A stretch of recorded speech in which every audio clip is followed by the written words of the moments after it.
Welcome to Mount Tabor.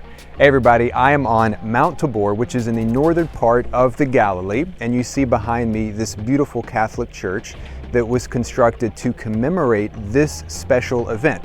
Now, you are probably familiar with what's called the Transfiguration, which in Greek just means the change, and this is described in Matthew, Mark, and Luke, and it's a really pivotal moment in the life of the disciples as well as the life of Jesus.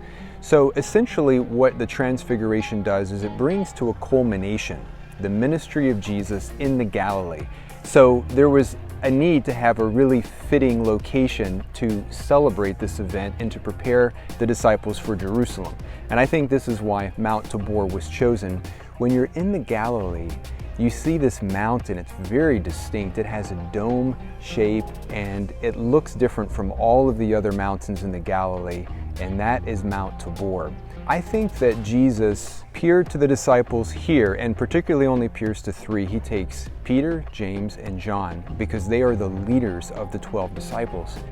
Jesus is preparing them for Jerusalem because so much is going to happen in Jerusalem, and this is a way for the disciples to be able to look back and to remember who Jesus really is when things get very tense. We have a perfect location for this, and there's a group that's singing here at the Transfiguration. And why wouldn't you? When you come up to this mountain, it's just so overwhelming and you want to just celebrate.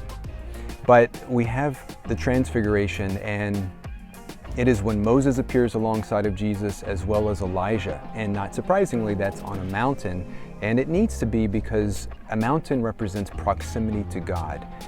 Moses gives the 10 Commandments on a mountain. Elijah confronts the prophets of Baal on a mountain.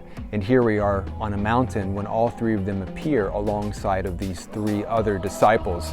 And Peter doesn't know exactly what to do, but Jesus is in control of the situation. And just for a brief moment, the disciples get a foretaste of heaven. They get a foretaste of Jesus's real identity.